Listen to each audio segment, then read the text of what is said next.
జై శ్రీమన్నారాయణ. శ్రీమతే రామానుజాయ నమః. సాక్షాత్తు ఆ పరమాత్మే ప్రత్యక్షమయ్యి ఒక వ్యక్తి జీవితాన్ని గాడిలో పెడితే ఆ వ్యక్తి ఆ తర్వాత కొన్ని వేల మంది జీవితాలను ప్రభావితం చేసి గాడిలో పెట్టినటువంటి సంఘటన, ఆ గాథ ఈ వీడియోలో మనం తెలుసుకోబోతూ ఉన్నాం. ఒక మహాభక్తుని గాథ మనం ఈ వీడియోలో తెలుసుకోబోతూ ఉన్నాం. ఆ మహాభక్తుడు ఎవరో కాదు, కర్ణాటక సంగీత పితామహుడు. కర్ణాటక సంగీతానికి, కర్ణాటక సాహిత్యానికి ఎనలేని సేవ చేసిన మహాభక్తుడు, వాగ్గేయకారుడు, పండితుడు పురందరదాస్. వారి గురించి మనం ఈ వీడియోలో తెలుసుకోబోతూ ఉన్నాం. అన్నట్టు ధనుర్మాసం నెల రోజుల పాటు ఇతిహాసం ఛానల్లో మనం జరుపుకున్నాం. ప్రతిరోజు ఒక పాశురాన్ని అనుసంధానం చేసుకున్నాం. పెద్దలు, పూర్వాచార్యులు మనకు అందించిన అనుగ్రహంతో జ్ఞానాన్ని ఒడిసి పట్టుకొని కొన్ని విషయాలు తెలుసుకోవడానికి మనం ప్రయత్నం చేశాం తిరుప్పావైలో భాగంగా కదా. ఆ సమయంలో నేను చెప్పాను, ఒక మహాభక్తుని కథ మనం తెలుసుకోబోతూ ఉన్నాము అని చెప్పాను. ఒక పాశురానికి నేను వ్యాఖ్యానం చేస్తున్నప్పుడు అకస్మాత్తుగా నాకు పురందరదాస్ గారు గుర్తొచ్చారు. అందుకని పురందరదాస్ గారి కథ మనం ఇప్పుడు చెప్పుకుంటూ ఉన్నాం. అంతేకాదండోయ్, ప్రస్తుతం పురందరదాస్ గారి ఆరాధనోత్సవాలు కూడా జరుగుతూ ఉన్నాయి తిరుమలలో. సరిగ్గా సమయం ఎలా వచ్చిందో చూడండి. పురందరదాస్ గారి చరిత్ర మనం తెలుసుకునే సంఘటన, వారి ఆరాధనోత్సవాలు రెండు ఒకే సమయంలో వచ్చాయి. సరే, ఇతిహాసం ఛానల్కు ఎవరైతే సబ్స్క్రైబ్ అయ్యారో వాళ్ళందరికీ ప్రత్యేకంగా ధన్యవాదాలు చెప్తూ, కేవలం సబ్స్క్రైబ్ అవడమే కాకుండా ఇతరులకు కూడా చెప్పి, ముందు వాళ్ళ కుటుంబ సభ్యులకు చెప్పి, కుటుంబ సభ్యుల చేత సబ్స్క్రైబ్ చేయించి, ఇతరుల చేత సబ్స్క్రైబ్ చేయించి, ఇతిహాసం ఛానల్లో ఉన్న వీడియోస్ ఇతరులు కూడా వినేలా చేస్తున్నారే, వాళ్ళందరికీ ప్రత్యేకమైన ధన్యవాదాలు. అంతేకాదు, కామెంట్ సెక్షన్లో రెగ్యులర్గా తమ అభిప్రాయాలను రాసి మాతో పంచుకుంటున్న వాళ్ళు ఉన్నారు. వాళ్లకు కూడా ప్రత్యేకమైన ధన్యవాదాలు చెబుతూ ఒక్కసారి హరినామస్మరణ చేసి ముందుకు కొనసాగుదాం. గోవిందా గోవింద. ఒక ఊళ్ళో బాగా డబ్బున్న ఒక బ్రాహ్మణ కుటుంబం ఉంది. మామూలుగా బ్రాహ్మణులు అనగానే వేదాధ్యయనం చేయడము, విద్యను పంచడము, చదువు చెప్పడము ఇలాంటివి మనం చూడొచ్చు. కానీ వీరు బాగా వ్యాపారం చేసి డబ్బు గడిస్తున్నటువంటి బ్రాహ్మణ కుటుంబం. ఆయన పేరు వరదప్ప నాయక్, ఆయన భార్య పేరు కమలాంబ. ఈ వరదప్ప నాయక్, కమలాంబ దంపతులకు పుత్రుడు జన్మించాడు. వీళ్లు వెంకటేశ్వర స్వామివారి భక్తులు. ఆ స్వామివారి దయవల్లే తమకు కుమారుడు జన్మించాడు అని భావించి స్వామివారి పేరు పెట్టుకుందాం అనుకున్నారు. స్వామివారి పేరు శ్రీనివాస అని నామకరణం చేశారు. పూర్తి పేరు గనక మనం చెప్పాలంటే శ్రీనివాస నాయక్ ఆ పిల్లవాడి పేరు. అసలే బాగా డబ్బున్న కుటుంబం. అన్నట్టు వ్యాపారం చేస్తూ ఉండేవారు. ఆషామాషి వ్యాపారం కాదండోయ్, రత్నాల వ్యాపారం, నగల వ్యాపారం, వజ్రాలు ఈ వ్యాపారం చేస్తూ ఉండేవారు. దాంతోపాటు వడ్డీ వ్యాపారం కూడా చేస్తూ ఉండేవారు. బాగా డబ్బు సంపాదించినటువంటి కుటుంబం. అయితే బ్రాహ్మణులు కాబట్టి వారికి ఉన్నటువంటి సాంప్రదాయాలు, పద్ధతులు అవన్నీ పాటిస్తూ ఉండేవారు. తమ కుమారునికి తగిన వయస్సు రాగానే ఉపనయనం జరిపించారు. ఆ తర్వాత విద్యాభ్యాసం ప్రారంభమయ్యింది. ఇక సంపన్నుల ఇంట్లో పుట్టాడు కాబట్టి ఆ పిల్లవానికి లోటేముంటుంది చెప్పండి. సంస్కృత భాష, కన్నడ భాష ఈ రెండు భాషల్లోనూ నిష్ణాతుడైపోయాడు ఈ పిల్లవాడు. గొప్ప గొప్ప గురువుల దగ్గర విద్యాభ్యాసం చేశాడు, పండితుడైపోయాడు.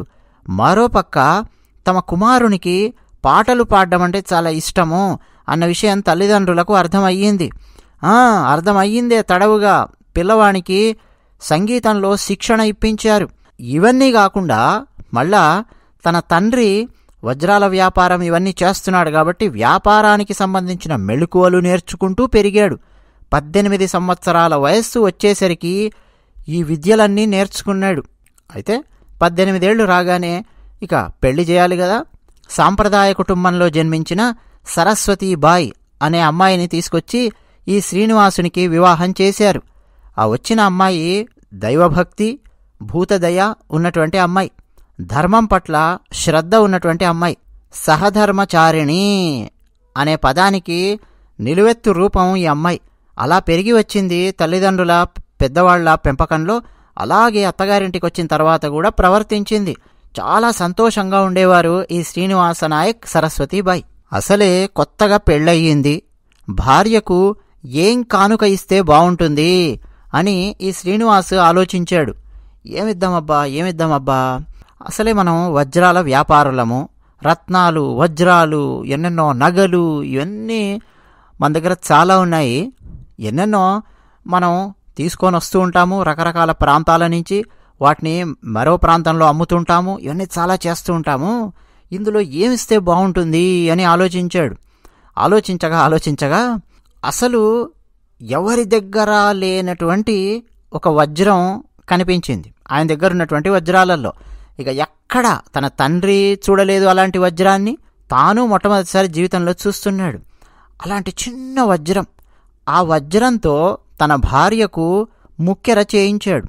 అంటే ముక్కెర పెట్టుకోగానే ఎంత దూరం నుంచి చూసినా సరే ధగద్ధగాయమానమై మెరిసిపోతూ ఉంటుంది ఆమె ముక్కెర. అలాంటి వజ్రాన్ని ఆ ముక్కెరలో పొదిగేలా చేసి తీసుకొచ్చి తన భార్యకు కానుకగా ఇచ్చాడు. ఆమె ఎంతగానో సంతోషించింది. తానే స్వయంగా తన భార్యకు ముక్కెరను ఆమె ముక్కుకు పెట్టాడు. ఆహా, నా భార్య ఎంత అందంగా ఉంది, ఈ ముక్కెరలో ఎలా మెరిసిపోతోంది అని చెప్పి చూసుకొని మురిసిపోయాడు. ఇక ప్రతిరోజు లేవగానే ఆయన భార్య మొహాన్ని చూసేవాడు. ఆమెమో నా పతిదేవుడు నా ముఖారవిందాన్ని చూసి సంతోషిస్తూ ఉన్నాడు, నా భర్తకు నేనంటే ఎంత ప్రేమో అని పొంగిపోయింది భార్య. కానీ ఈ పతిదేవుడు శ్రీనివాస్ ఈయన చూస్తున్నది భార్య ముఖం కంటే కూడా ముక్కెర ఉందా లేదా అని చెప్పి చూసుకుంటూ ఉన్నాడు. ప్రతిరోజు లేవగానే ముక్కెర ఉంది, కనిపించింది అని చెప్పి ఎక్కడన్నా పడిపోతుందేమో అని భయం. అసలు విషయం ఏంటంటే ఈ శ్రీనివాసు సంస్కృతము నేర్చుకున్నాడు, కన్నడ భాష నేర్చుకున్నాడు, ప్రావీణ్యం సంపాదించాడు, సంగీతము నేర్చుకున్నాడు, వ్యాపారము నేర్చుకున్నాడు, మెళుకువలు నేర్చుకున్నాడు. ఇన్ని నేర్చుకున్నాడు కదా, దీంతో పాటు నేర్చుకోకూడని ఒక విషయాన్ని నేర్చుకున్నాడు. అదేంటంటే పిసినారితనము. ఎంత పిసినారిలా తయారయ్యాడంటే పిల్లికి కూడా బిచ్చం పెట్టరు, కాకిని కూడా ఎంగిలి చేత్తో కొట్టరు, తరమరు అని చెప్పి అంటూ ఉంటారు చూసారా. ఇప్పుడు తినేటప్పుడు కాకి వచ్చింది అనుకోండి, ఆ ఎంగిలి చేత్తో కాకిని హై హై అని అలా అన్నారంటే ఆ ఎంగిలి చేతికున్న ఒక మెతుకేమన్నా ఎగిరి అవతల పడితే ఆ కాకి వచ్చి ఎంగిలి మెతుకును ఎత్తుకుపోతుందేమో, అది నా మెతుకు కదా, నేను తినాలి కదా అని ఆలోచించేంతటి మనస్తత్వం కూడా మెల్లగా అలా పెరుగుతూ వచ్చింది. వ్యాపారంలో ఉన్నాడు, ఇక ఒక్క పైసా కూడా పోకూడదు అన్నటువంటి స్థాయికి వచ్చేశాడు. అలా అలా అలా సంపాదిస్తూ కఠినంగా తయారయ్యాడు, కరుకుగా తయారయ్యాడు, మానవత్వం లేనివాడిగా తయారయ్యాడు. ఎంతసేపు పైసా పైసా పైసా కూడబెట్టామా, సంపాదించామా అని. మరి ఈ స్థాయిలో పైసా పైసా కూడబెట్టి సంపాదిస్తే ఏం జరుగుతుందండి? కోట్లాది రూపాయలు సంపాదించాడు. నవకోటి నారాయణ అనే బిరుదును కూడా పొందాడు. ఈ ట్యాక్స్ లెక్కలు ఇవన్నీ ఇప్పుడు వేస్తుంటాం కదా, అప్పట్లో పన్నులు ఇవన్నీ చూస్తే మొత్తం ఆస్తి పన్నులు లెక్కలన్నీ చూస్తే 9 కోట్లండి ఈయన దగ్గర ఉన్నది. ఎప్పుడు మనం మాట్లాడుతున్నది విజయనగర సామ్రాజ్యం ఉన్నటువంటి కాలం గురించి మనం మాట్లాడుతూ ఉన్నాం. 1460 నుంచి 1500 సంవత్సరం ఆ మధ్యలో, అంటే 15వ శతాబ్దంలో సంగతి మనం మాట్లాడుతున్నాం. అప్పట్లో 9 కోట్లు అంటే ఇక ఇప్పుడు 9000 కోట్లు అని చెప్పి పిలవాలేమో. నవకోటి నారాయణ అనే బిరుదు. ఇక దూరం నుంచి చూసిన వాళ్ళు కూడా నవకోటి నారాయణ వస్తున్నాడు రా, నవకోటి నారాయణ వస్తున్నాడు రా అని చెప్పి మాట్లాడుకునేవాళ్ళు ఈ శ్రీనివాసు గురించి. ఓ పక్క ఎంగిలి చేత్తో కూడా కాకిని తరమలేని స్థితికొచ్చాడు. పరమ పిసినారిలాగా తయారయ్యాడు. సంపాదన రోజు రోజుకు పెరుగుతోంది, పిసినారితనం కూడా రోజు రోజుకు పెరుగుతోంది. ఇక ఎవరైనా సరే యాచకులు వచ్చారనుకోండి, బిచ్చగాళ్ళు, ఇక వాళ్లను చూస్తే అండి ఒళ్ళు మండిపోయేది. వీళ్ళు ఈ బిచ్చగాళ్ళు నాకు ఆగర్భ శత్రువులు అన్నట్టు చూస్తూ ఉండేవాడు.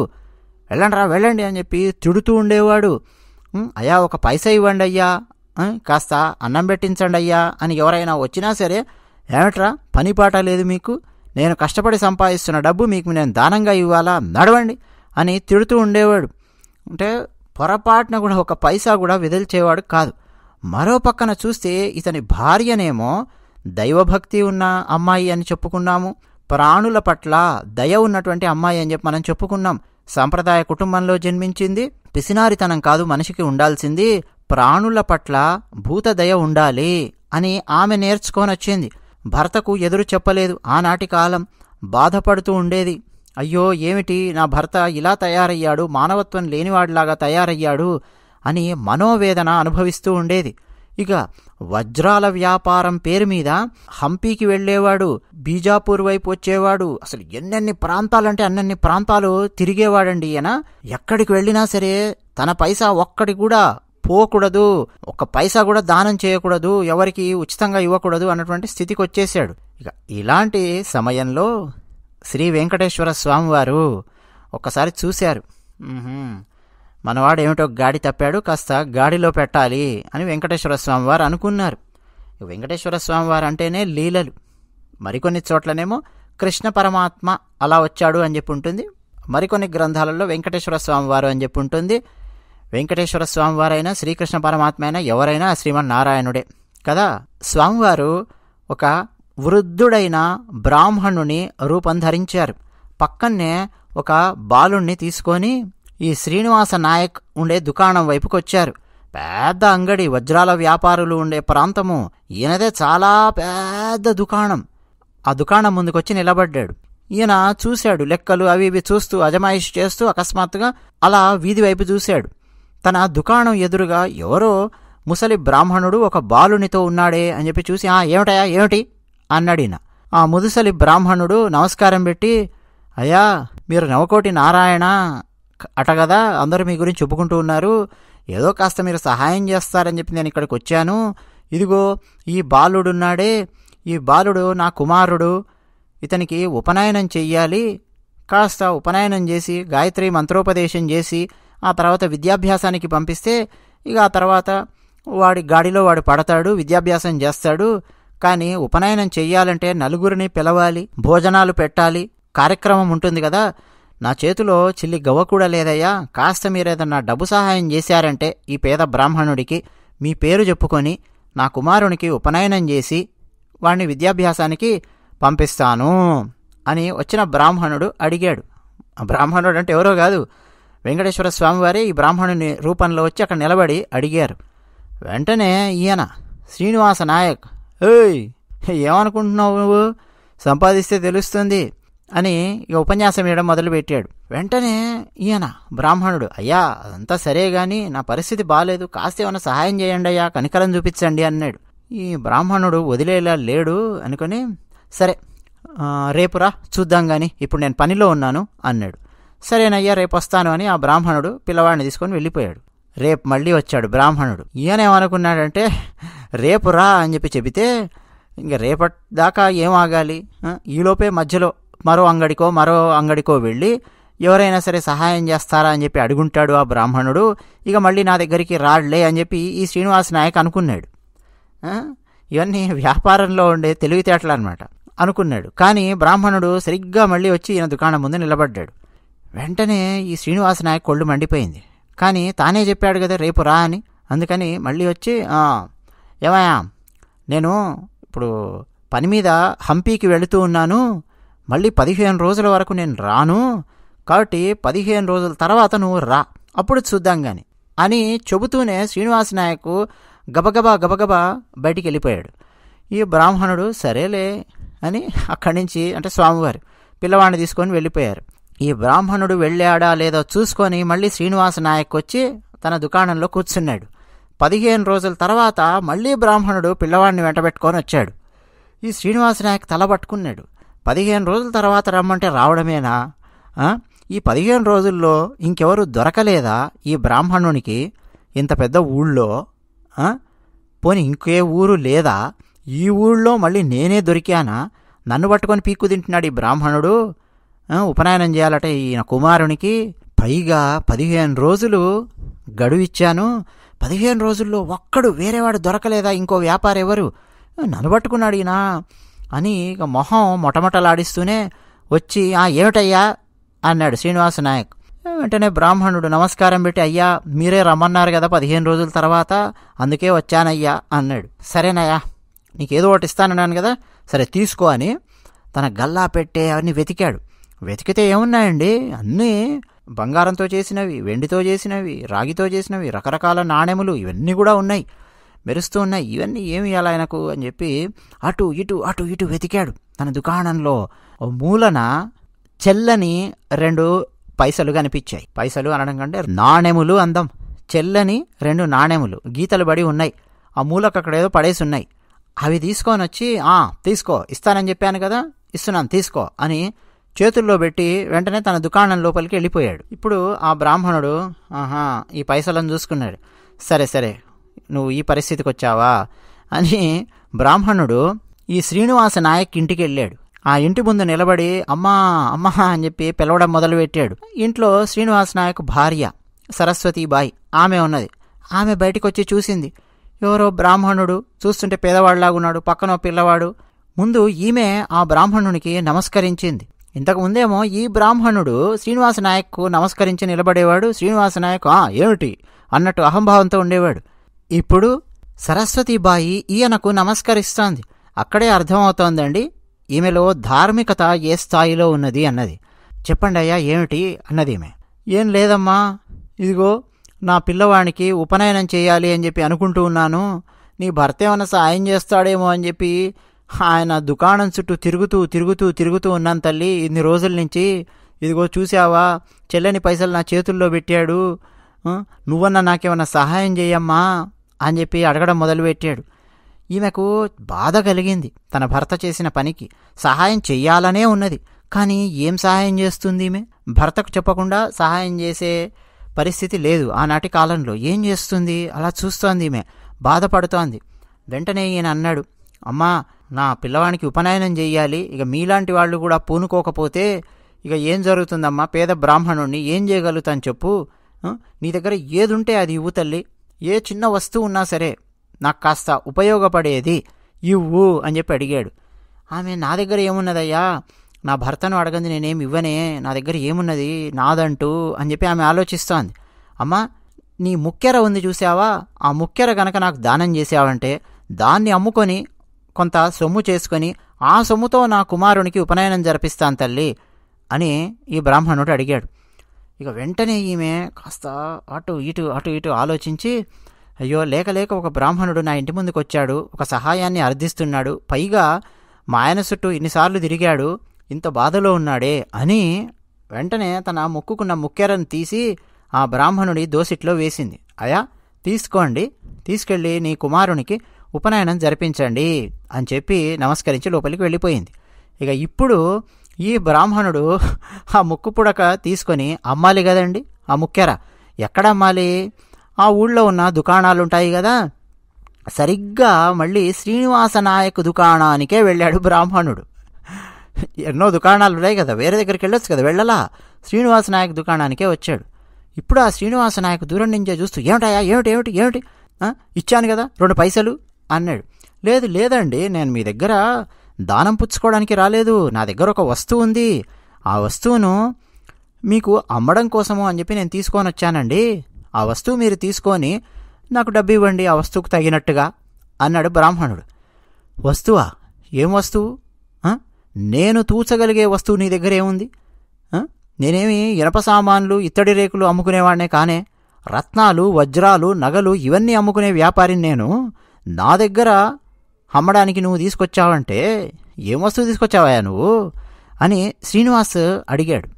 వెంటనే ఆ బ్రాహ్మణుడు, అయ్యా ఇదిగోండి తీసుకోండి అని తన చేతుల్లో ఉన్న ముక్కెరను శ్రీనివాస నాయక్ చేతుల్లో పెట్టాడు. ఇప్పుడు శ్రీనివాస నాయక్ ఒక్కసారి ఆ ముక్కెర వంక చూశాడు. అసలే వజ్రాల వ్యాపారి కదండి, వెంటనే గుర్తుపట్టేశాడు, ఇది నా భార్య ముక్కెరా, నా భార్య ముక్కు పుడక ఈ బ్రాహ్మణుని చేతుల్లోకి ఎలా వచ్చింది అని వెంటనే అడిగాడు బ్రాహ్మణుణ్ణి. ఎక్కడిదయా ఈ ముక్కెరా, ఎక్కడిది అన్నాడు బ్రాహ్మణుణ్ణి.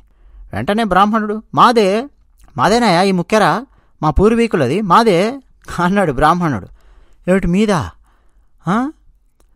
సరే ఒక పని చెయ్యి, నువ్వు ఇక్కడే కూర్చో, నేను ఒక్కసారి ఇంటికి వెళ్ళొస్తాను, వచ్చిన తర్వాత నీ వ్యవహారం ఏంటో నేను చూస్తాను, కూర్చుంటావా అని అడిగాడు. దాన్నే ఉంది వెళ్ళిరా అన్నాడు బ్రాహ్మణుడు. శ్రీనివాస నాయక్ ఈ ముక్కెరను ఒక ఇత్తడి పెట్టెలో పెట్టి దానికి తాళం వేశాడు. ఆ ఇత్తడి పెట్టెను మరో పెద్ద ఇత్తడి పెట్టెలో పెట్టి తాళం వేసి ఆ ఇత్తడి పెట్టెను తీసుకెళ్ళి తిజోరీ అని చెప్పి పిలుస్తాం హిందీలో, అయితే తిజోరీలో పెట్టాడు. తిజోరీలో పెట్టి దానికండి ఒకప్పుడు ఇప్పుడు మన కోడ్ సిస్టమ్ ఎలాగైతే ఉందో ఒకప్పుడు మెకానికల్గా అలా తయారు చేస్తూ ఉండేవాళ్ళు. 3 సార్లు ఎడంవైపు తిప్పవలెను, ఆ తర్వాత చిన్న మీట 4 సార్లు కుడివైపు తిప్పవలెను, ఆ తర్వాత పెద్ద మీట ఎడం వైపుకు ఒక్కసారి తిప్పి 3 వైపు 2 సార్లు తిప్పవాలి. ఇలా ఉండేదండి లాకింగ్ సిస్టమ్. అప్పుడు తిజోరీకి అంత చక్కగా లాక్ వేశాడు ముక్కెర అందులో పెట్టి. ఇక ఇప్పుడు ఇంటికి వచ్చాడు. అసలు భర్త వస్తున్నాడంటేనే గజగజ గజగజ వణికిపోతోంది సరస్వతీబాయి. ఆయనకు తన మొహాన్ని మొత్తం చూపించకుండా, ముక్కెర ఎటువైపు అయితే ఉంటుందో ముక్కుకు ఆ భాగాన్ని తన భర్తకు చూపించకుండా అటువైపు ఎటో చూస్తూ, మంచినీళ్ళు తీసుకొచ్చి ఇచ్చినా కానీ అటు చూస్తూ ఇటు చూస్తూ మాట్లాడుతోంది. వెంటనే ఈయన సరస్వతి ఇటు రా అని పిలిచాడు.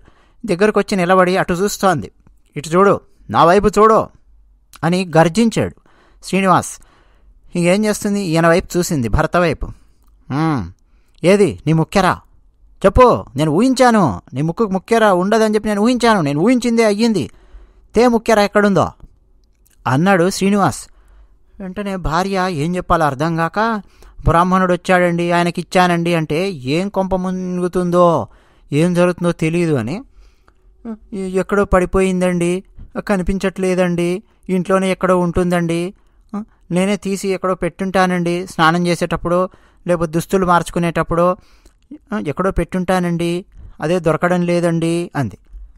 కుదరదు, నువ్వైతే ఇల్లు దాటి వెళ్ళలేదు కదా, ఇంట్లోనే ఉండేటట్టయితే వెతుకు ఎక్కడుందో, నేను ఇక్కడే కూర్చుంటాను, ఆ ముక్కెర దొరికిన తర్వాతే నేను దుకాణానికి వెళతాను, తీసుకురాపో ఎక్కడుందో, కూర్చుంటాను అని కూర్చున్నాడు. ఇక ఈమె ఏం చేస్తుందండి, కాసేపు అటు ఇటు వెతికినట్టు చేసింది. ఇక భర్త తనను చంపేస్తాడా, భర్త తనను తీసుకెళ్ళి పుట్టింట్లో వదిలేస్తాడా, గొడవ అవుతుందా, ఏం ఇక రకరకాలుగా సంఘర్షణ అండి. ఈమె ఇంటి లోపలికి వెళ్ళింది, విషం తీసుకుంది ఒక పాత్రలోకి, ఈ విషం తాగేద్దాము, ఇక మరణిస్తే సరిపోతుంది అని చెప్పి అనుకుంది. అని విషపు పాత్రను అలా పైకెత్తి తాగుదామని విషపు పాత్రలోకి చూస్తే, విషపు పాత్రలో ఈమె పోసుకున్న విషం లేదు, ఈమె ముక్కెర దగద్దగాయమానమై మెరుస్తూ ఆ పాత్రలో కనిపించింది. వెంటనే ఆశ్చర్యపోయింది ఈమె. ఆ పాత్రలో నుంచి ముక్కెర తీసుకుంది. బ్రాహ్మణుడికి తాను దానమిచ్చిన ముక్కెర ఇక్కడికి ఎలా వచ్చింది ఆమెకు అర్థం కాలేదు. ఇదేదో విష్ణుమాయలాగా ఉన్నది, లీలలాగా ఉన్నది అని అనిపించింది. కానీ అదంతా భర్తకేం చెప్పలేదు. తీసుకొచ్చి భర్తకు తన ముక్కెరనిచ్చింది, ఇదిగోండి దొరికింది అని. ఒకసారి చూసుకున్నాడు, అవును తన భార్య పెట్టుకునే ముక్కెరే ఇది అని. అయ్యో నేను అనవసరంగా నీ మీద కోప్పడ్డానే, అయ్యయ్యో పాపం ఎక్కడో పడిపోయినట్టుంది, ఇట్రా ఇట్రా, బాధపడకు భయపడకు రా అని భార్యను పిలిచి తన తొడ మీద కూర్చోబెట్టుకొని భార్యకు ముక్కెరను తానే స్వయంగా తొడిగాడు. వెళ్ళు పని చేసుకో సరస్వతి ఇంట్లో అని భార్యను పంపించి, ఇక ఇప్పుడు వ్యవహారం ఏంటో తేలుద్దాము అని తన దుకాణం వైపుకి వచ్చాడు. బ్రాహ్మణుడు ఎక్కడున్నాడు అని చెప్పి చూస్తే బ్రాహ్మణుడు లేడు. బ్రాహ్మణుడు లేడేమిటి, ఎక్కడికి పోయాడినా, డబ్బులు అడిగాడు కదా అని చెప్పి అనుకుంటూనే, సరే ముందు ఆ బ్రాహ్మణుడు తీసుకొచ్చిన ముక్కెర సంగతి ఏంటో చూద్దాము అని ఆ తిజోరీ తెరిచి అందులో ఉన్న పెద్ద ఇత్తడి పెట్టి ఒకటి పెట్టాడే, దాని తాళం తీశాడు. దాంట్లో ఉన్న చిన్న ఇత్తడి పెట్టే దాని తాళం తీశాడు. తీసి చూస్తే అందులో ముక్కెర లేదు. ఒక్కసారి అండి ఒళ్ళు ఇట్లా జలధరించినట్టు అయిపోయింది. నేనే కదా నా చేతులతో స్వయంగా ముక్కెరను ఇందులో పెట్టి తాళం వేశాను, బ్రాహ్మణుడు ఇక్కడే కూర్చున్నాడు, పైగా వేగంగా నేను ఇంటికి వెళ్ళాను. ఈ బ్రాహ్మణుడు ఇంటికి వెళ్ళి ముక్కెరను ఇచ్చే పరిస్థితి లేదు. పైగా ముక్కెరను తీసుకెళ్ళి బ్రాహ్మణుడు మళ్ళీ నా ఇంట్లో ఎందుకు ఇస్తాడు, ఒకవేళ నా భార్య కనుక ఈయనకి ఇచ్చుంటే అది అమ్ముకొని సొమ్ము చేసుకొని వెళ్ళిపోదాము అని చెప్పి వచ్చాడు కదా బ్రాహ్మణుడు. మరి ఇప్పుడు ఎక్కడికి వెళ్ళాడు, ఏం అర్థం కాలేదు. మళ్ళీ ఈ శ్రీనివాస్ ఇంటికి వచ్చాడు. వచ్చి భార్యను పిలిచాడు, కూర్చోబెట్టి, సరస్వతి ఏమైందో చెప్పు, నిజం చెప్పు, నువ్వు ముక్కెర ఇంట్లో ఎక్కడో పెట్టేసి మర్చిపోవడం ఇవన్నీ జరగలేదని నాకు అర్థమవుతోంది. ఒక బ్రాహ్మణుడు ముక్కెరను తీసుకొని నా దుకాణంలోనే అమ్మడానికి వచ్చాడు, చెప్పు ఏం జరిగింది మొత్తం చెప్పు, ఏం భయపడకు అన్నాడు. ఇక ఈమె పూసగుచ్చినట్టు మొత్తం చెప్పింది. బ్రాహ్మణుడు పిల్లవాడు అనగానే నాకు అర్థమైపోయింది ఆ బ్రాహ్మణుడే ఇంటికి వచ్చాడు అని. ముక్కెర తీసి ఇచ్చేశానండి, ఆ ముక్కెరను తీసుకొని మరి ఆయన ఎటు వెళ్ళాడు ఏంటో నాకు తెలియదు, ఇంతవరకు నాకు తెలిసింది నేను చెప్పాను. కానీ మీరు వచ్చినప్పుడు నేను కంగారు పడ్డాను, విషం తాగుదాము అనుకొని పాత్రలో విషం పోసుకున్నాను, తాగుదామని చెప్పి పైకి ఎత్తేసరికి అందులో విషం లేదు, ముక్కెర కనిపించింది అని చెప్పింది. ఒక్కసారి వణికిపోయాడు, ఏం జరిగింది అని. ఇక అక్కడి నుంచి దుకాణం వైపుకు మళ్ళీ పరుగునొచ్చాడు. ఆ పక్కనే ఉన్న దుకాణదారులు ఉంటారు కదా, ఓ బ్రాహ్మణుడు పిల్లవాడిని వెంటబెట్టుకొని వచ్చాడు, చూశారా అని అడిగాడు. మీ దుకాణంలోకే వచ్చాడు కదండి, మీ దుకాణంలో నుంచి మళ్ళా ఎటో వెళ్ళిపోయాడు, ఇటు వెళ్ళాడు చూడండి అని కొంతమంది చెప్పారు. ఎటు వెళ్ళాడండి అని చెప్పి ఇంకా కొంతమందిని అడిగాడు. అదిగో అటువైపు వెళ్ళాడు అన్నారు. ఎటువైపు అంటే అదిగో అటువైపు. అలా నడుస్తూ ఉన్నాడు. అక్కడున్న వాళ్ళు ఇంకా దగ్గరికి అలా వెళుతూ ఒక్కొక్కరిని అడుగుతూ ఉన్నాడు. ప్రతి ఒక్కరు చెబుతూ ఉన్నారు, అవునండి వచ్చాడు, ఇటువైపు వెళ్ళాడు, ఇటువైపు వెళ్ళాడు. చివరగా ఆయనకు తెలిసింది ఏమిటంటే దేవాలయం ఉంది, ఆ దేవాలయం లోపలికి వెళ్ళాడు అని చెప్పారు. దేవాలయం లోపలికి వెళ్ళి చూశాడు. ఎక్కడా బ్రాహ్మణుడు లేడు, పిల్లవాడు లేడు. గజ గజ గజ గజ వణికిపోయాడు. ఇప్పుడు ఆయనకు అర్థమయ్యింది, శ్రీమన్నారాయణుడు నా కళ్ళు తెరిపించడం కోసము ఈ విధంగా వచ్చాడు అని ఆయనకు అర్థమైపోయి వెంటనే ఇంటికి వచ్చాడు. వచ్చి బాధపడ్డాడు. ఒక పేద బ్రాహ్మణుడు ఇంత ధనవంతున్నైన నా ఇంటి ముందుకొచ్చి నిలబడి ఉపనయనం కోసం, తన కుమారుని ఉపనయనం కోసం కాస్త కనికరం చూపించమని డబ్బు అడిగితే ఇవ్వలేనంతటి స్థితికి నేనొచ్చానా? నా కళ్ళు తెరిపించడానికి సాక్షాత్తు ఆ శ్రీమన్నారాయణుడు వచ్చాడా అని బాధపడ్డాడు. ఒక్కసారి ఆలోచించాడు ఆయన ఏమేం మాట్లాడాడు అని. శ్రీమన్నారాయణుడు అని చెప్పి ఎందుకు అర్థమయ్యింది అనంటే ఆయన ధరించినటువంటి మాలలు, తులసి మాల కానీ ఆ వచ్చిన బ్రాహ్మణుడు ధరించినటువంటి తిరుచూరణం కానీ, ఆ బొట్టు ఎలా ఉన్నది, పైగా ఆ బ్రాహ్మణుడు మర్మగర్భంగా ఏమేం మాటలు మాట్లాడాడు అవన్నీ ఒక్కసారి మననం చేసుకోవడం మొదలుపెట్టాడు. మామూలు సంభాషణలాగా కొన్ని కనిపించినప్పటికీ అందులో అంతర్లీనంగా అర్థమవుతూనే ఉంది. వెంకటేశ్వర స్వామి వారు వచ్చారు అన్న విషయం అర్థమవుతోంది. తన హృదయం మొత్తం ఒక్కసారి ఆనందంతో నిండిపోయింది. ఇప్పుడు భార్యను అడిగాడు, ఇంకేమన్నా మాట్లాడా ఆయన అంటే అప్పుడు భార్య చెప్పింది, ఏం లేదండి, ఆయన మామూలుగా మాట్లాడుతూ నాతో నీ భర్త సంపద మీద విపరీతమైన వ్యామోహం పెంచుకున్నాడు, సంపదను గనక వదిలేసి నీ భర్త తన జీవితాన్ని ఆ పరమాత్మ సేవకు గనక నీ భర్త అంకితమైతే అప్పుడు నీ భర్తకు ఆ పరమాత్మ తత్వమేమిటో పరిపూర్ణంగా సాక్షాత్కరిస్తుంది అని ఆ బ్రాహ్మణుడు చెప్పాడండి అని ఆమె చెప్పడం మొదలుపెట్టింది. ఆ బ్రాహ్మణుడు చెప్పినవన్నీ చెప్పింది. అంతకుముందు ఆ బ్రాహ్మణుడు ఏదో మామూలుగా మాట్లాడుతున్నాడు అని చెప్పి అనుకున్నారు ఈ భార్య భర్త కూడా. ఇప్పుడు అర్థమైంది ఏంటంటే ఈయనకు భౌతిక సుఖాల వెంట పరిగెత్తుతూ ఆస్తిపాస్తులు పెంచుకుంటూ రత్నాలు, వజ్రాలు, నగలు మూటలు కట్టుకుంటూ నవకోటి నారాయణ అని చెప్పి పేరు తెచ్చుకుంటూ మరోపక్క కనీసం ఒక పేదవాడికి కూడా అన్నం పెట్టలేనంతటి స్థితిలోకి వచ్చానే, ఇది కాదు నేను చేయాల్సింది, పరమాత్మకు నేను దగ్గర అవ్వాలంటే సంపదను దూరం పెట్టాలి అని నిర్ణయం తీసుకున్నాడు. ఆ క్షణమే నిర్ణయం తీసుకున్నాడు. భార్యకు చెప్తే భార్య కూడా సంతోషించింది. వెంటనే ఊళ్ళో చాటింపు వేయించాడు. అందరినీ బీద బిక్కి అందరినీ పిలిచాడు. వరుసగా తన ఇంటి ముందు నించోబెట్టాడు. తన సంపద మొత్తం పేదవాళ్లకు దానం చేయడం మొదలుపెట్టాడు. ఇల్లు లేని వాళ్ళు ఉన్నారనుకోండి, ఇల్లు కట్టుకోండియా అని చెప్పి డబ్బులు, అలాగే పిల్ల పెళ్లి చేయాలి, తీసుకోండి డబ్బులు. ఇక ఎట్లా దానం చేశాడంటే టక టక టక టక టక దానం చేసి పూర్తిగా ఇక ఆయన దగ్గర ఏమీ లేదు అన్నటువంటి స్థితికి వచ్చేసాడు. వేగంగా, అది కూడా ఏదో సంవత్సరం పాటు దానం చేస్తాను కాదు, చుట్టుపక్కల ఊళ్ళ వాళ్ళు కూడా వచ్చారు, ఈయన ఇలా దానం చేస్తున్నాడు అని చెప్పి తెలుసుకొని పూర్తిగా ఒక 10 రోజులు అయ్యేసరికి కట్టుబట్టలతో నిరుపేదలాగా మిగిలిపోయాడు. భార్య బిడ్డలు ఉన్నారు ఈయనకు, అలా నిలబడ్డాడు. ఇక మీదట ఇదే విధంగా జీవించాలి అని నిర్ణయం తీసుకున్నాడు. భార్య కూడా సంతోషించింది. మెడలో తులసిమాల ధరించాడు, భుజం మీద తంబూరా పెట్టుకున్నాడు. ఇక నేను నవకోటి నారాయణుణ్ణి కాను, ఆ నారాయణునికి నేను దాసుడిని అని మారిపోయాడు. పూర్తిగా పరమాత్మ యొక్క భక్తిలో మునిగిపోయి దాసుడైపోయాడు. అయితే అక్కడికి వస్తూ ఉన్నవాళ్ళు, వెళుతూ ఉన్నవాళ్ళు మాట్లాడుతూ ఉంటారు కదా. హంపీలో వ్యాసరాయల వారు ఉన్నారు అన్న విషయం తెలిసింది. వ్యాసరాయల వారు మధ్వ సిద్ధాంతాన్ని ప్రచారం చేస్తూ ఉన్నారు. వారు ద్విదండము ధరించినటువంటి వారు వ్యాసరాయలు, వారి పేరు యతీశ్వరులు. వారు హంపీలో ఉన్నారు. ఇక ఈ శ్రీనివాస నాయకుడు భార్య బిడ్డలతో కలిసి హంపీకి ప్రయాణమై వచ్చాడు. హంపీలో ఒక ఆశ్రమం మధ్యలో పర్ణకుటీరము, అందులో యతీశ్వరులైన వ్యాసరాయల వారు కూర్చొని ఉన్నారు. మధ్వ సిద్ధాంతాన్ని వారు అనుసరిస్తారు. అందుకని చేతుల్లో పట్టుకున్న దండములో 2 కర్రలతో కూడినటువంటి దండం ఉంటుంది.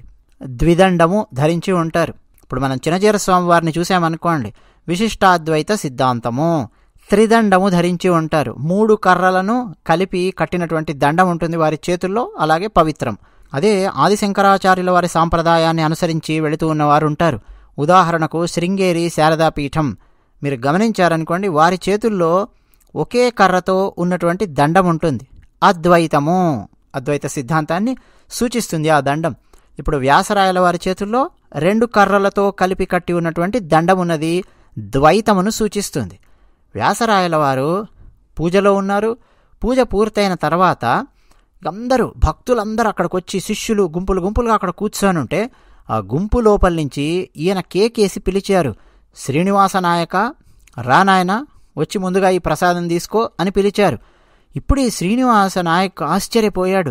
వ్యాసరాయల వారికి నేను ఎలా తెలుసు, నన్ను పిలిచారేమిటి, పైగా నేను ఇక్కడికి వచ్చానని ఎలా తెలుసు, పోనీ అంతకుముందు నేను తెలిసినప్పటికీ, ఒకవేళ తెలుసు అనుకుందాం, ఒక వ్యాపారిగా ఆనాడు నేను ధరించిన దుస్తులు వేరు, ఆనాడు నేనున్న పరిస్థితి వేరు, ఈనాడు నేను ఉన్నటువంటి పరిస్థితి వేరు, నా ఆహార్యం వేరు, ఈనాడు వచ్చేదో గుంపులో కూర్చున్నాను, నన్ను ఇలా పిలిచారేమిటి అని ఆశ్చర్యపోయి అక్కడికి వచ్చాడు ఈ శ్రీనివాస నాయక్.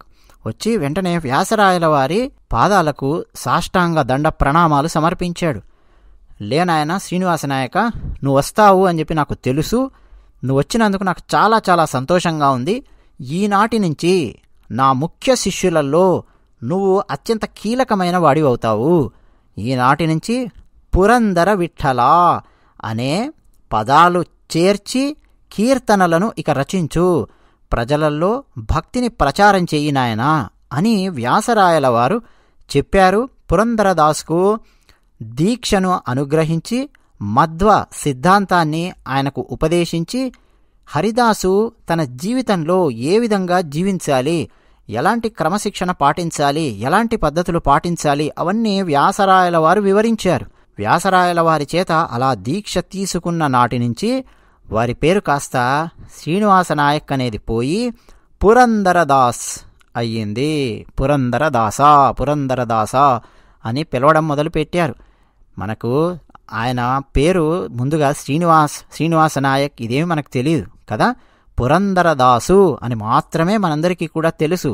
ఎందుకంటే ఆనాటి నుంచే ఆయన కొత్త జీవితం అనేది ప్రారంభమయ్యింది. పరమాత్మకు దాసునిలా ఎలా జీవించాలో ఆనాటి నుంచి అలాగే ఆయన జీవించారు. భక్తిని, ఓ పక్క వైరాగ్యాన్ని మేళవించి 4,75,000 కీర్తనలు వారు రచించినట్టుగా మనకు సాంప్రదాయంలో తెలుస్తోంది. మొత్తం 5 లక్షల కీర్తనలు రచించాలి అన్నది వారి యొక్క లక్ష్యము. అయితే 4,75,000 దాకా వారు రచించినట్టుగా సాంప్రదాయంలో తెలుస్తోంది. కానీ ఇప్పుడు మాత్రం అన్నీ మనకు అందుబాటులో లేవు, కేవలం 1000 మాత్రమే అందుబాటులో ఉన్నాయి అన్నది మనకు పెద్దల ద్వారా తెలుస్తోంది. ఆ తర్వాత ఒక చిన్న కుటీరంలో ఈయన జీవిస్తూ భార్యాబిడ్డలను పెట్టుకొని దాసులాగా తంబురా మీటుకుంటూ ప్రతిరోజు ఇక ఆశువుగా పాటలు పాడుతూ స్వామివారి మీద ఎన్నెన్నో కీర్తనలు వీరు రచించడం మొదలుపెట్టారు. ఇక పురందరదాసు గారు ప్రవేశపెట్టిన శాస్త్రీయ పద్ధతులు మామూలువి కావండి. కర్ణాటక సంగీత సాధనకు పురందరదాసు గారు చేసినటువంటి కృషి అంతా ఇంత కాదు. అందుకే కర్ణాటక సంగీత పితామహ అని పురందరదాసు గారిని పిలుస్తారు. ఇప్పటికీ దాదాపు 500 సంవత్సరాలు అయ్యిందండి. అయినా సరే కర్ణాటక సంగీతం నేర్చుకునేవారు వీరు ప్రవేశపెట్టిన ఎన్నెన్నో బోధనా పద్ధతులను ఇప్పటికీ ఉపయోగిస్తూ ఉంటారు. ఉదాహరణకు కర్ణాటక సంగీతంలో ప్రధానమైనటువంటి మాయామాళవ గౌళ రాగాన్ని, అంటే ఆ పద్ధతిని వీరు ఆవిష్కరించారు. అంతేకాదండి, ఇంకా సంగీతంలో ఉండే బోధనా పద్ధతులు, ఉదాహరణకు స్వరావళులు, జంట స్వరాలు, అలంకారాలు, లక్షణ గీతాలు, ప్రబంధాలు, యుగభోషులు, దాటు వరుసలు, గీతాలు, కృతులు, ఇలా ఎన్నెన్నో అంశాలను వీరు కనుక్కొని ఆవిష్కరించి ప్రజలకు అందించారు. అంతేకాదండి, సామాన్యులు పాడుకోవడానికి ఉపకరించే విధంగా ఎన్నెన్నో జానపదాలను రచించి మరీ అందించారు. ఏ జానపదంలో కానీ ఏ కీర్తనలో కానీ నరుడిని కీర్తించే ప్రసక్తే లేదు, నారాయణుడిని మాత్రమే వీరు కీర్తించారు. పురందరదాస్ వాగ్గేయకారులు, సంగీతాన్ని అధ్యయనం చేసినటువంటి ఒక అధ్యయనవేత్త, కృతికర్త. అందుకే అండి కర్ణాటక సంగీత పితామహ అని వీరిని పిలుస్తారు. కర్ణాటక సంగీతంలో మొట్టమొదటి లాలి పాటను రచించి శృతులు కట్టినటువంటి వారు పురందరదాస్. అంతేకాదండి, తన సమకాలీకులైన ఆంధ్ర పద కవితా పితామహులు అన్నమాచార్యుల వారిని గురువుగా కూడా వీరు భావించారు అన్నట్టుగా కొన్ని రీసెర్చ్లలో బయటపడింది. అన్నమాచార్య ప్రాజెక్టుకు సంబంధించిన పరిశోధన ఎంతో కొనసాగుతూ వస్తోందండి. అన్నమాచార్యుల వారిని పురందరదాస్ సందర్శించినట్టుగా నిదర్శనాలు కూడా ఉన్నాయి. తనరు పురందరదాసాహ్వయుండు పరమ భాగవతుడై పరుగుచు నందవర కులాగ్రగణియైన వైష్ణవోత్తముడు అని అన్నమాచార్యుల వారు రచించినటువంటిది ఒక నిదర్శనం మనకు కనిపిస్తోంది. అలాగే పురందరదాసు గారి తర్వాత 150 నుంచి 200 సంవత్సరాల తర్వాత వచ్చిన త్యాగరాజు గారు తన రచన ప్రహ్లాద విజయంలో పురందరదాసు గారిని శ్లాఘించిన విషయాన్ని కూడా పరిశోధకులు బయటపెట్టారు. అంటే త్యాగరాజస్వామి వారికి కూడా అండి ఎంత ఇష్టమో పురందరదాసు గారంటే. త్యాగరాజస్వామి వారేమో శ్రీరాముని మీద భక్తిభావాన్ని వారు చూపిస్తూ ఎన్నెన్నో కీర్తనలు రచించి అందిస్తే, అంతకుముందు పురందరదాసు గారు శ్రీకృష్ణ పరమాత్మ మీద భక్తి భావన, ఆరాధనా భావన కలిగి ఉండి ఎన్నెన్నో కీర్తనలు మనకు అందించారు, జానపదాలు మనకు అందించారు. పురందరదాసు గారి రచనలు కానీ, అటు త్యాగరాజస్వామి వారి రచనలు కానీ పైకి చూస్తే మామూలు పదాల్లాగా, సాధారణమైన పదాల్లాగా కనిపిస్తూ ఉన్నప్పటికీ లోతుల్లోపలికి అలా అలా వెళ్ళి చూస్తే అంతర్లీనంగా ఆధ్యాత్మికత మనకు కనిపిస్తుంది. త్యాగరాజస్వామి వారు నరుణ్ణి స్తుతించలేదు, పురందరదాసు గారు నరుణ్ణి స్తుతించలేదు, అన్నమాచార్యుల వారు నరుణ్ణి స్తుతించలేదు. పరమాత్మ గురించి, భాగవతుల గురించి మాత్రమే వీరు కీర్తనలు రచించి అందించారు. త్యాగరాజస్వామి వారు మైసూరు, తంజావూరు, ట్రావెన్కోర్ సంస్థానాల రాజులు పిలిస్తే కూడా వారి పిలుపులను తిరస్కరించి, అయ్యా వద్దే వద్దు నాయన, మీ దగ్గరికి రావాల్సిన అవసరమే లేదు, మీ దగ్గరికి వచ్చినా నేను పరమాత్మ గురించే పాడతాను కాబట్టి ఎందుకు సమస్యలు కొని తెచ్చుకోవడము, అంతకుముందే అన్నమాచార్యుల వారి కథ విన్నాము. రాజస్థానంలో ఉండి శ్రీ వెంకటేశ్వర స్వామి వారి మీద వారు కీర్తనలు రచించారు. అదే రాజుగారు ఒకనాడు నా మీద కూడా కీర్తన రాయవయ్యా అంటే నేను రాయను పో అన్నారు అన్నమాచార్యుల వారు. ఆ తర్వాత వారిని ఎన్నెన్ని బాధలకు గురి చేయడానికి ప్రయత్నం చేశారు, ఏమైందో అదంతా తెలుసును, వద్దే వద్దు నాయన అని. ఆ తర్వాత నరుడిని కీర్తించకుండా నారాయణుడిని మాత్రమే కీర్తించే వాగ్గేయకారులందరూ కూడా అండి ఈ అన్నమాచార్యుల వారు, పురందరదాస్, త్యాగరాజస్వామి వారు వీరి మార్గాన్ని అనుసరిస్తూ వచ్చారు. పురందరదాస్ గారు 95 సంవత్సరాలు జీవించి 1564లో పరమపదాన్ని పొందారు. అన్నట్టు పురందరదాసు గారు ఎక్కడ జన్మించారు అన్నది ఒక వివాదం ఉందండి. అందుకే నేను ఈ వీడియో మొదట్లో ఫలానా ఊరు అని నేను చెప్పలేదు. ఏమిటి అంటే ప్రస్తుతం మహారాష్ట్రలోని పూణే దగ్గర పురందరఘడ్ అని ఒక గ్రామం ఉంది. ఆ పురందరఘడ్లో పురందరదాసు గారు జన్మించారు అన్నది ఒక వాదన ఉంది, చాలా రోజుల నుంచి నమ్ముతూ వస్తున్నటువంటి వాదన. అంతకుముందు మహారాష్ట్రలో ఉన్నటువంటి ఆ ప్రాంతం కూడా కన్నడ రాజుల ఏలుబడిలో ఉండేది అన్నటువంటి పరిశోధన ఉంది. అక్కడ పుట్టారు పూణే దగ్గర పురందరఘడ్లో అని. కానీ ఆ తర్వాత క్రమక్రమంగా మరికొన్ని పరిశోధనలలో ఏం బయటపడిందంటే కాదు కర్ణాటకలోని శివమొగ్గ, సరే షిమోగా అని పిలిచేవాళ్ళే, శివమొగ్గ జిల్లాలోని తీర్థహళ్ళి తాలూకా, అక్కడ క్షేమపుర అన్న ఒక గ్రామం ఉంది, అక్కడ పుట్టారు అన్నది మరికొంత తేల్చారు. కర్ణాటక రాష్ట్ర ప్రభుత్వం కూడా ఈ పరిశోధన కోసము డబ్బు కేటాయించడము, నిజాలు వెలికి తీయడానికి ప్రయత్నం చేయడము అవన్నీ కూడా మనకు తెలిసినవే. ప్రథమ కర్ణాటక సంగీత విద్వాంసులు అని చెప్పి మనం చెప్పాలండి. పురందరదాస్ గారి గురించి వాగ్గేయకారులు, కర్ణాటక సంగీత పితామహులు. వీరు రచించిన కీర్తనలు అత్యధిక శాతం కన్నడంలో ఉన్నాయి, కొన్ని మాత్రం సంస్కృతంలో ఉన్నాయి. అన్ని కీర్తనలు కూడా శ్రీమన్నారాయణునికి అంకితమిస్తూ పురందర విఠలా అని అంతమవుతూ అలా సాగినటువంటి కీర్తనలే. అందులో కేవలం 1000 మాత్రమే మనకు లభించాయి అని చెప్పి పెద్దలు చెబుతూ ఉంటారు. పురందరదాసు గారు రచించినటువంటి కీర్తనలు ఓ పక్క సంగీత పరంగా చూసినా, మరో పక్క భాషాపరంగా చూసినా, ఇంకో పక్క ఆధ్యాత్మిక పరంగా చూసినా, మరో పక్క మధుర భక్తి పరంగా చూసినా ఎంతో విలువ కలిగినటువంటివి అని మేధావుల చేత, మహానుభావుల చేత ప్రశంసలు పొందినటువంటి కీర్తనలు. ప్రస్తుతం పురందరదాసు గారి ఆరాధనోత్సవాలు జరుగుతూ ఉన్నాయి. ఇంకా పురందరదాసు గారి జీవితంలో ఎన్నెన్నో లీలలు అవన్నీ చాలా ఉన్నాయి. ఆ శ్రీమన్నారాయణుడు పురందరదాసుతో దోబూచులాడ్డము ఇలాంటివి ఎన్నో ఉన్నాయి. ఇక చివరగా వీడియో ముగిస్తూ, ఈ వీడియో మొట్టమొదటి నుంచి చిట్ట చివరి వరకు ఎవరైతే విన్నారో వాళ్ళందరి మీద కేవలం వినడమే కాకుండా కామెంట్ సెక్షన్లో ఎవరైతే వాళ్ళ అభిప్రాయాలను రాసి మాతో పంచుకుంటూ, అందులో భాగంగా కూడా నారాయణ నామస్మరణ చేస్తూ ఉన్నటువంటి వాళ్ళు ఉన్నారు. వాళ్ళందరి మీద సంపూర్ణంగా ఆ శ్రీమన్నారాయణుని కటాక్ష వీక్షణాలు పడాలి అని మనస్ఫూర్తిగా ప్రార్థిస్తూ, జై శ్రీమన్నారాయణ.